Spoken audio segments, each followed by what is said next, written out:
ఈ వీడియో చూస్తున్న తెలంగాణ ప్రజానీకానికి నా శతకోటి వందనాలు. ఈరోజు మన వీడియోలో వచ్చేసి రేషన్ కార్డు ఉన్నవారికి 28 ఫిబ్రవరి 2024న మన రాష్ట్ర ప్రభుత్వం 3 శుభవార్తలు అందిస్తుంది. అవి ఏమిటియో ఈ వీడియో క్లియర్ గా చూద్దాం. అదేవిధంగా ఈ వీడియో చూస్తున్న ప్రతి ఒక్క తెలంగాణ ప్రజానీకం లైక్ చేయండి, కామెంట్ చేయండి, సబ్స్క్రైబ్ చేయండి. ఆ విధంగా చేయడం వల్లనే మాకు కొద్దిగా బూస్టప్ గా ఉంటది. అదే విధంగా తెలంగాణలో ఉన్న ప్రతి ఒక్క ప్రజానీకానికి ఇంపార్టెంట్ ఇన్ఫర్మేషన్ అనేది అందడం అనేది జరుగుతుంది. మనం అన్ని విధాలుగా పేర్కొన్న విధంగానే మన రాష్ట్ర ప్రభుత్వం ఎన్నికల మేనిఫెస్టోలో ఇచ్చిన హామీల దిశగా ముందుకెళ్తున్నది. ఈ 28 నుంచి 3 పథకాలను స్టార్ట్ చేసే యోచనలో ఉన్నది. అది కూడా 3 కూడా రేషన్ కార్డు ఉన్న వారికే. ఆల్రెడీ దీనికి సంబంధించి ఈ రోజు 15వ డేట్కి రాష్ట్ర అసెంబ్లీలో ఆమోదం పొందే అవకాశం ఉంది. ఫస్ట్ పథకం వచ్చేసి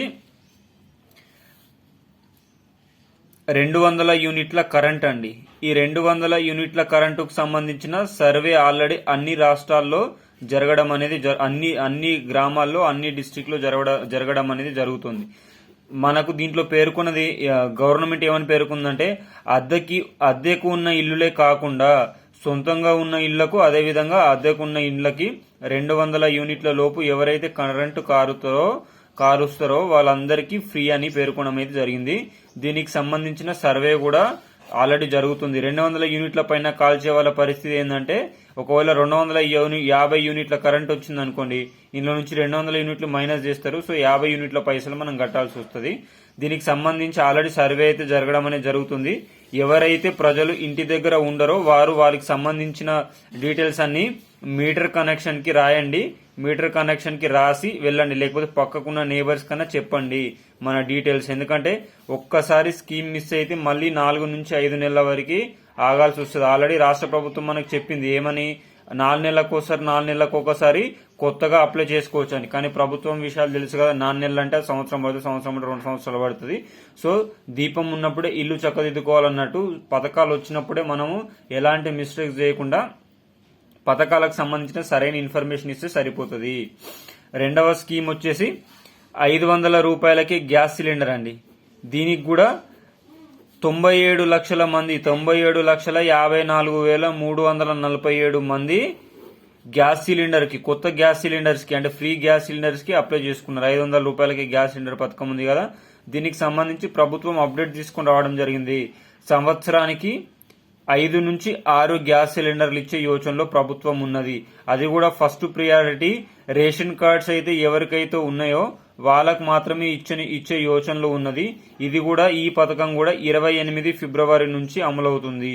సో ఎవరైతే ఈ పథకానికి అర్హులుగా భావిస్తున్నారో వాళ్ళు మనము ఏ బుక్ అంటే ఇప్పుడు మనం ఏ కంపెనీ గ్యాస్ తీసుకుంటున్నాం, ఇండియన్ గ్యాసా లేకపోతే భారత్ గ్యాసా, ఏ కంపెనీ గ్యాస్ తీసుకుంటున్నామో ఆ గ్యాస్ బుక్ రిసిప్ట్ ఉంటది కదా, అదైతే దగ్గర పెట్టుకోండి. ఎందుకంటే మనం ఏ కంపెనీ నుంచి తీసుకుంటున్నామో ఆ కంపెనీకే ప్రభుత్వం అనేది ఫండ్ రీఎంబర్స్మెంట్ చేస్తుంది. దీనికి సంబంధించి కూడా ఇప్పుడు ఆశా వర్కర్లు అదేవిధంగా విజిలెన్స్ ఆఫీసర్స్ 200 యూనిట్ల సర్వే చేసిన తర్వాత నెక్స్ట్ వారం రోజుల్లో గ్యాస్ సిలిండర్ గురించి వీళ్ళతో పాటు మన డ్వాక్రా సంఘాలు ఉంటాయి చూడు, వాళ్ళు కూడా సర్వే చేయడం జరుగుతుంది. సో చాలా మంది సర్వే చేస్తారు కాబట్టి ఈ 500 రూపాయలకి గ్యాస్ సిలిండర్ కు సంబంధించి కూడా తొందరనే కంప్లీట్ అయ్యే అవకాశం ఉంది. సో ఇది కూడా 28 ఫిబ్రవరి నుంచి అమలు చేద్దామనే యోచనలో ప్రభుత్వం ఉన్నది. థర్డ్ వచ్చేసి చాలా ఇంపార్టెంట్, మహిళలకు 2,500 రూపాయల పథకం. ఈ పథకం కూడా నాంది పలుకుతోంది. ఆల్రెడీ దీనికి సంబంధించి గవర్నమెంట్ బడ్జెట్ లో 16,000 కోట్లను పెట్టడం జరిగింది. సో దీనికి సంబంధించిన సర్వే కూడా లిస్టు కూడా మనం ప్రజాపాలన అప్లై చేసినాం కదా, ఆ లిస్టు కూడా ఈ 2 రోజుల్లో విడుదలవుతుంది. 2 రోజుల్లో విడుదలైన తర్వాత special vigilance officers plus Panchayat సెక్రటరీలు కలిపి మన ఊర్లో మన సర్టిఫికేట్స్ అన్ని వెరిఫై చేసేసి గవర్నమెంట్ ఫైనల్ లిస్ట్ పంపుతారు. సో ఈ పథకం కూడా 28 నుంచి నాంది పలికే అవకాశం ఉంది.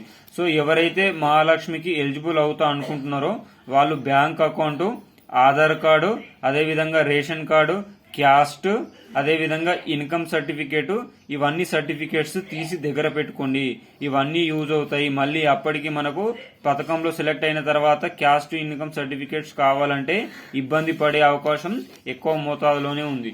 సో ఈ 3 పథకాలు ఈ ఫిబ్రవరి 28 నుంచి స్టార్ట్ అవుతున్నాయి. దీనికి సంబంధించిన అప్డేట్స్ కూడా రావడం అనేది జరిగింది. సో ఎవరైతే ఈ వీడియో చూస్తున్నారో వాళ్ళకి ఈ వీడియో అయితే యూస్ఫుల్ అయిందనుకుంటున్నా. యూస్ఫుల్ అయిందని ఫీల్ అయిన వారు మాత్రం లైక్ చేయండి, కామెంట్ చేయండి, సబ్స్క్రైబ్ చేసుకోండి. జై జవాన్, జై కిసాన్, జై హింద్, జై భారత్.